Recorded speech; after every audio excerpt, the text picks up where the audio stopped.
చందమామ కథ గొడుగు చెప్పులు. పూర్వం జమదగ్ని అని ఒక మహా ఋషి ఉండేవాడు. తక్కిన ఋషులలాగా ఆయన తపస్శాలి మాత్రమే కాడు, విలువిద్యలో గొప్ప నేర్పరి. ఆయన భార్య పేరు రేణుక. జమదగ్నికి ఒక సరదా ఉండేది.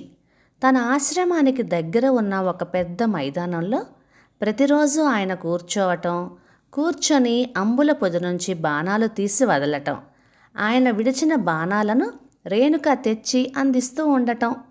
ఒకనాడు జమదగ్ని మామూలుగా బాణాలు వదులుతూ ఉన్నాడు. వాటిని తీసుకురావటానికి రేణుక వెళ్ళింది, కానీ జామున్నర పొద్దెక్కినా తిరిగి రానేలేదు. ఎంతసేపు కనిపెట్టుకొని ఉన్నా తన ప్రియమైన రేణుక రాకపోయేసరికి జమదగ్నికి మనస్సులో ఆత్రం కలిగింది. ఆయన తన దివ్యదృష్టి వల్ల రేణుక ఎండలో పైన నెత్తి కింద పాదాలు కాలుతూ నెమ్మదిగా రావటం కనిపెట్టాడు. మహర్షి ఉగ్రుడైనాడు. అవురా, ఈ సూర్యునికి ఎంత పొగరు! నా రేణుకకు కష్టం కలిగిస్తాడా?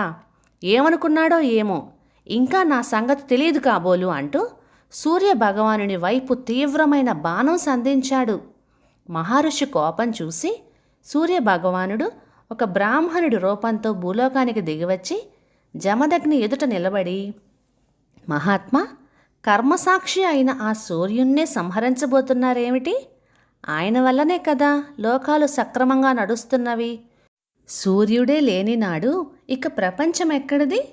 అన్నీ తెలిసిన తమరే ఇలా క్రోధం పూనవచ్చా అని అడిగాడు ఆ బ్రాహ్మణుడు.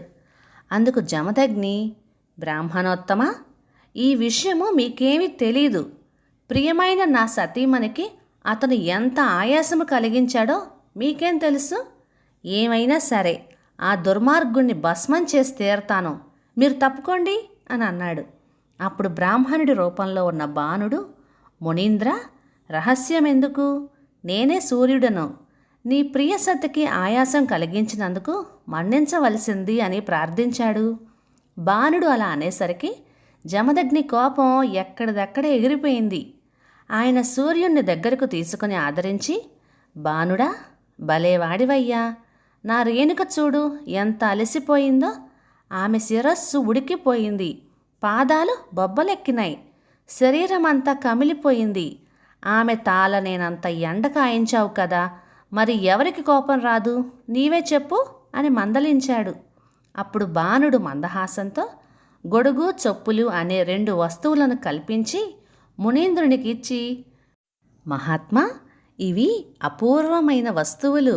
ఇప్పటి వరకు 3 లోకాలలో కూడా ఇవి లేవు. తల్లి అయినటువంటి రేణుకాదేవి కోసం వీటిని సృష్టించాను. ఈ చెప్పులు తొడుక్కున్నట్టయితే పాదాలకు నా వేడి తాకదు. తలపైన ఈ గొడుగు వేసుకున్నట్టయితే వంటికి నా కిరణాలు తగలవు. వీటిని ఉపయోగిస్తే నా వేడి వల్ల బాధ కలగదు అని చెప్పి వెళ్ళిపోయాడు. అది మొదలు భూలోకంలో గొడుగు చెప్పులు వాడుకుంటూ మానవులు ఎండబాధ లేకుండా సుఖంగా ఉంటున్నారు. కథ సమాప్తం. ఇక ఈ కథ 1949 జులై చందమామలోనిది. రచన పి మాధవరావు గారు, చిత్తూరు నుంచి. ఇప్పుడంటే మనకి చెప్పులు గొడుగు లాంటివి చాలా సాధారణ విషయాలు. ఒక్కొక్కరికి ఇంట్లో 4-5 జతలు కూడా ఉంటున్నాయి, రకరకాల చెప్పులు బూట్లు అని. కానీ పూర్వం చెప్పులు గొడుగు లాంటివి అందరూ ఎఫోర్డ్ చేయలేకపోయేవారు. కాబట్టి ఇలాంటి వేసవికాలం వచ్చినప్పుడు గొడుగులు, చెప్పులు, విసనకర్రలు లాంటివి దానం చేస్తే మంచిదని పూర్వం చెప్తూ ఉండేవారు. సో బహుశా రచయిత ఉద్దేశం కూడా అలాంటిది అయి ఉండొచ్చు. ఇక ఈ కథ మీకు నచ్చినట్లయితే లైక్ చేయండి, షేర్ చేయండి. ఇలాంటి మంచి తెలుగు చందమామ కథల కోసం మన ఛానల్ని సబ్స్క్రైబ్ చేయండి. Thank you.